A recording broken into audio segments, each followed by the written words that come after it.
We are back! We are back! We are getting Doug back!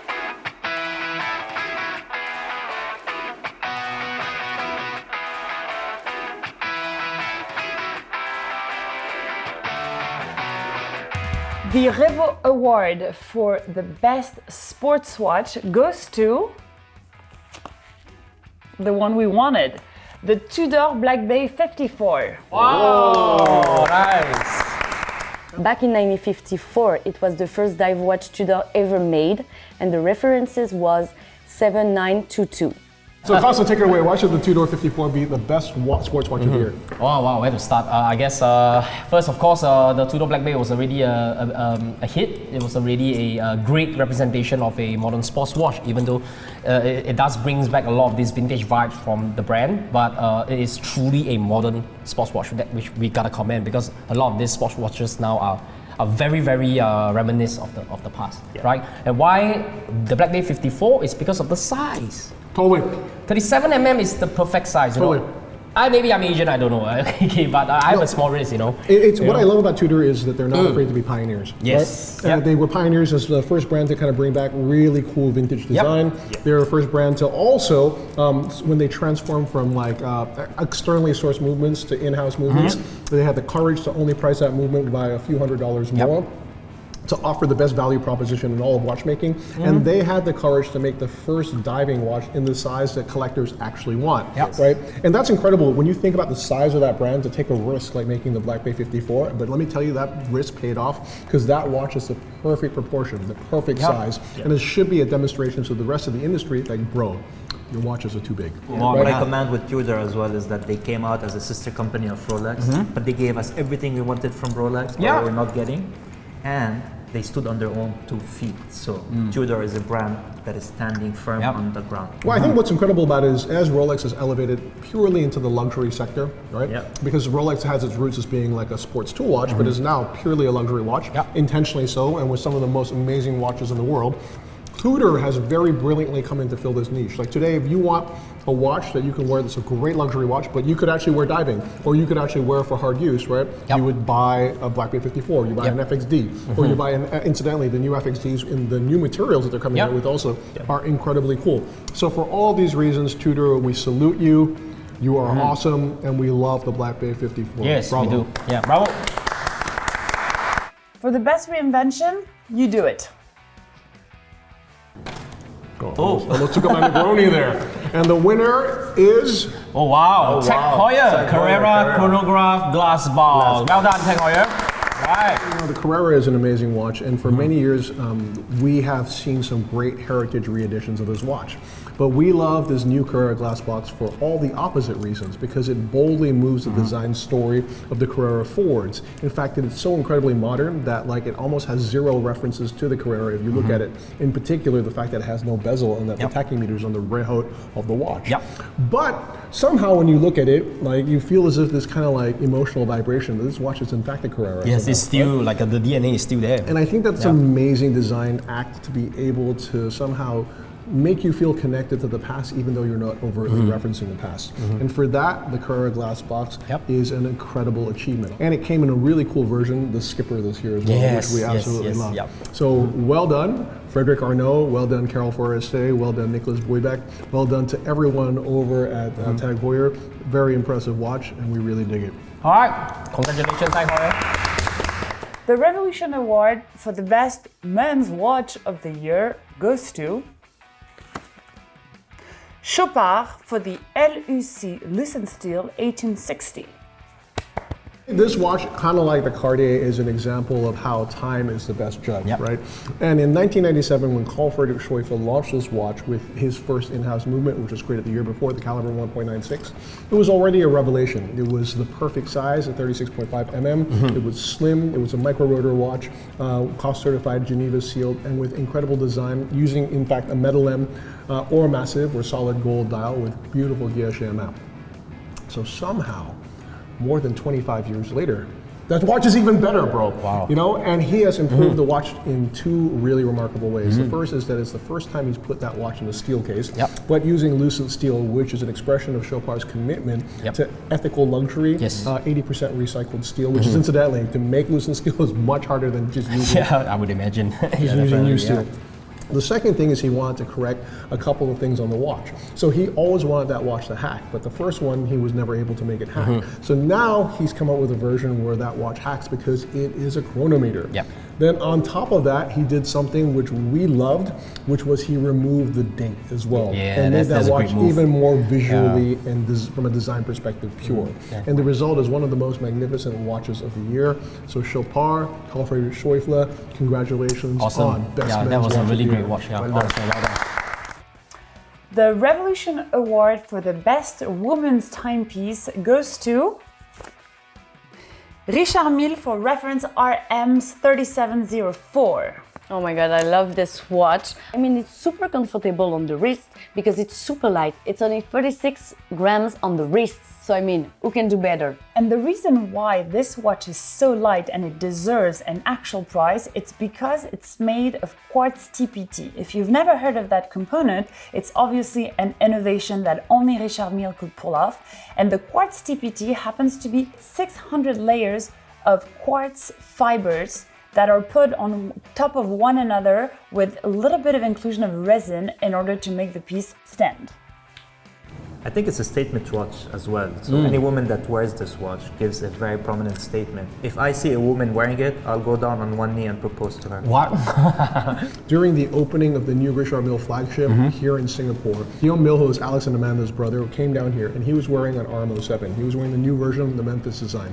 But it just goes to show you that more and more men are starting to wear the 07, especially when created in these really cool, like hyperlight materials. And I also love the fact that this particular watch was created in collaboration with female athletes as well. And I think that's just a demonstration of like what an incredible powerful watch it is from a performance perspective, from a design perspective, and from a wearability perspective as well. And incidentally, Omar, if you were given this or given the opportunity to wear this watch, would you wear it? 100%. Dude, I would totally. And I would wear the pink one. And I will wear the green one. Yes. The Revolution Award for the Best Jewelry Timepiece goes to Bulgari for the Monete watch.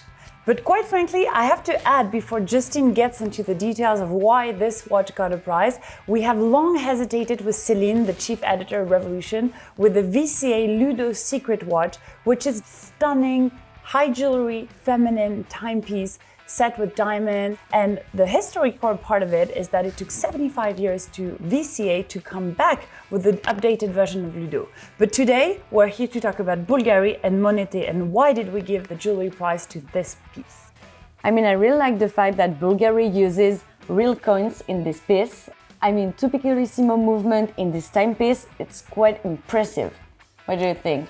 A dual time watch for women is just a superlative on its own, because the piccolissimo movement happens to be the smallest mechanical movement in the world round. Because for many years, when you thought about the smallest movement, you thought about a JLC 101, which was a rectangular one. The prowess that Bulgari did unveiling this piccolissimo is literally going to change the whole sphere of feminine timepieces. Now, one thing we didn't talk about, which is also very important when it comes to jewelry timepieces and jewelry as a whole, is the diamond set and the master craft on that piece. From the baguette diamond to the snow set to all the diamonds paved between the chain, in between the different links, is just mind-blowing. And I'm sure that some men would even pull it out. I'm sure Wei, who's probably not going to talk about it, secretly does. Yeah. Who's going to do the grand complication? You wait. Us. And the winner is Audemars Piguet's Code 1159 Universal RD4. RD4. Congratulations, AP. Oh, wait, I want to talk about this watch because I feel it's truly revolutionary, especially in one way, right? So if you look at this watch, it is a stunning watch, incredibly well crafted, but it's a watch that costs $1.35 million, right? Yeah. So my question is, like, for a watch that costs that much, how much is the net worth of the guy that's buying it? 1.3 billion? Yeah, let's just say 1.3 billion. Yeah. So he's that guy that's driving a Koenigsegg or he's driving like a Bugatti. He's like, you know, traveling from that part of the world to this part of the world, always, you know, having a fun time. But he's very time poor, right? So do you think that guy who's going to buy that watch is going to read the instruction manual? No. Absolutely not. What's revolutionary about this watch is it's the first grand complication that truly recognizes that the demographic that it can afford grand complications are in general the type of people that don't really read instruction books. And also is probably going to be the type of guy that's going to keep the watch on if he's going to play golf, if he's going to be doing some like light sports or something like that, and he doesn't want to have any compromise for that watch. What's incredible about the Universal RD4 is that it is one of the most intuitive watches to use. You don't need an instruction book. You take the watch up, and within like a few minutes, you absolutely know how to manipulate every dimension of that watch, whether it's a split-second chronograph, whether it's a perpetual calendar, whether it is the Grand and Petite Sonnerie, and you can't manipulate them in a way that's wrong. There's no way you can break that watch by manipulating it incorrectly, and that is truly revolutionary, and it's for the first time a watch brand is really recognizing that. I mean, I know there have been watches with greater and greater sifting mechanisms. We were just talking about the Journe Grand Petite Sonnerie, the Daniel Roth back in the day, the Tourbillon Grand and Petite Sonnerie also had a lot of safety implemented into it, but at the same time, not at the level of the RD4. The RD4 is a watch that you take it, and you go ahead and you play with it, and you'll be able to set it perfectly and be able to use it with zero risk. And I think that that is incredible. On top of that, it's a great looking watch. And like everyone else, when the Code 1159 came out, I was not maybe the biggest fan in the world. I found the dials to be a bit plain. But now, with every year that AP has made better and better versions of this watch, and this grand comp is absolutely stunning to behold. Yeah.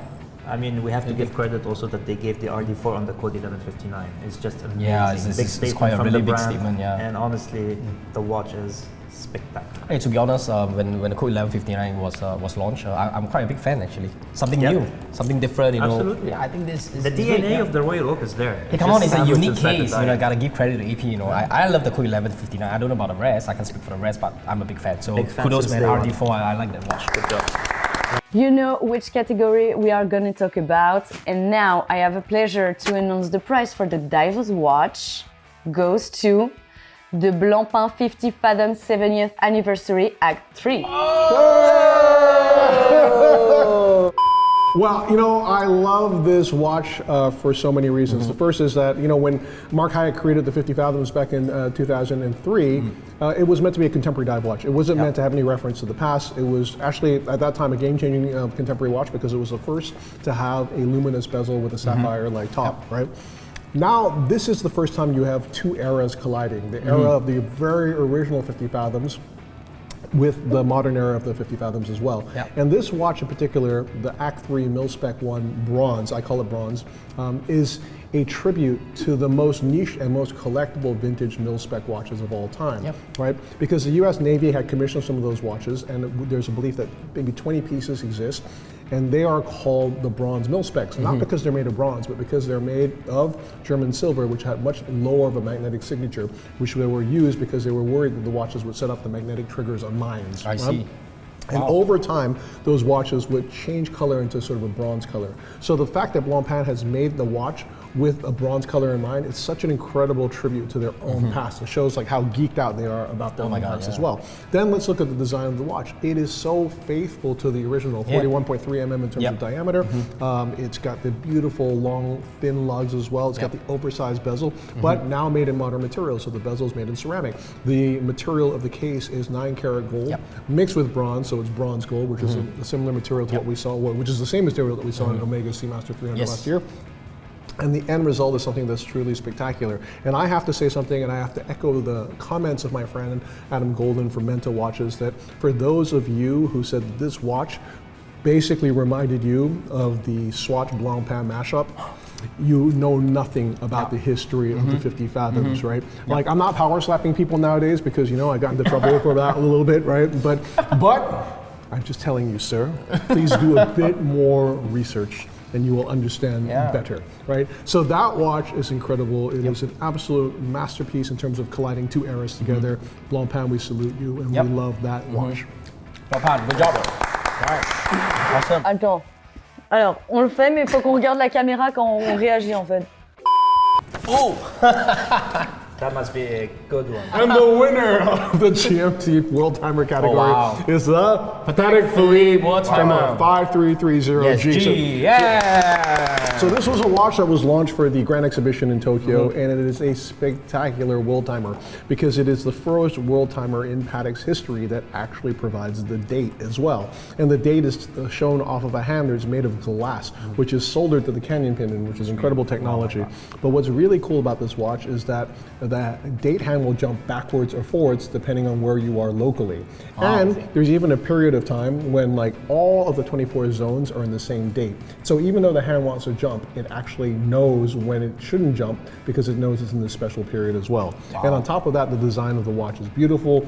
We love a purple dial here. Right? Yeah, of course. We love. And I think you are the only one out of three of us that saw it in real life, right? It's stunning. Absolutely majestic watch, and also real functional innovation as well. Yes. Patek Philippe, hats off to you. Whenever you do something, it's real watchmaking combined with beauty. So bravo. All right, bravo. Attack. All right.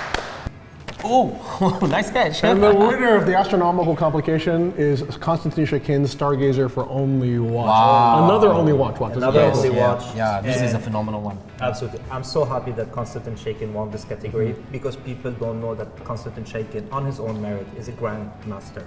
Grandmaster when it comes to watchmaking. And obviously his best-selling models are the wristbands. So he was able to integrate one of his best, if you want, components and compositions into his best-selling models. And for me, this is amazing. Not to forget that the watch is the most complicated calendar wristwatch. And it is made of 664 components. It is giving you 16 indications, including 2 inventions that are patent from Konstantin Shekin, and his calculations are brilliant to the dot. Yeah, this guy's a genius, man. Yeah. You know, I think about it, and when you're incorporating even complications at the sunrise and sunset azimuth as well, Absolutely. and you're taking your complications and display them in such a way that it looks like a smiling face. I mean, you have to be not only a technical genius, but you have to be able to be a construction, a design genius at all, and to put that all into one package in such a stunning watch. I mean, bravo! And it's a double-sided watch as well, with an all-new system that has hinged lugs on it, which is so cool. That's phenomenal watch, man. That's So Konstantin Shekin, really cool. And I love the fact that it's an only watch as well. And this is, guys, again, the reason why we want to include all the only watches in the nominees potentially for our awards as well, because they are so extraordinary. And this is another example. So bravo. Bravo. All right. And brand of the year is the mighty green giant Rolex. All right. So, you know, listen, I mean, before I start this, I want to say something that we've talked a lot about independent watchmaking. We've talked a lot about, you know, cool young brands, so on and so forth. But I think we have to acknowledge the fact that if Rolex didn't exist, there would be no Swiss watch industry. Rolex, through its capacity to fascinate and engage with the biggest audience in the world, lays the very foundation for the hobby that we all love. And everything is sort of built on the back of that as well. But this was a very special year for Rolex for multiple reasons. One, of course, was the acquisition of Bucherer. Wow, that's a huge thing, man. And on some level, yes, they wanted to ensure that Bucherer would survive, wouldn't fall into the hands of a private equity or VC or so on and so forth, but it also gives them their first entry into retail, which is game-changing, right? You know, on top of that, I mean, there's a speculation that Bucherer does somewhere between like 6 to 9% of Rolex's turnover, but it also gives them the possibility to have like first-hand interface with clients with actual CRM for the first time, which is incredible. It gives them the potential to sort of launch their CPO program in greater force throughout Bucherer's doors as well. And it also, and I will say this as diplomatically as possible, puts all other retailers on notice to be on your best behavior and ensure that you perform your very best, because we're setting our own internal standards for retail and we want them to be extraordinary, the best in the world, as you know, Rolex always does everything to the best. But on top of that, the watches this year were incredible, right? One of my favorite watches was the Puzzle Day Date. How they took a pragmatic watch, the Day Date, and they transformed it into something so fun and so uplifting that made you smile, you know? And then on top of that, you know, the celebration version of the Oyster Perpetual as well, which combined all of the different colors from the previous versions into one dial, which was a truly amazing celebration.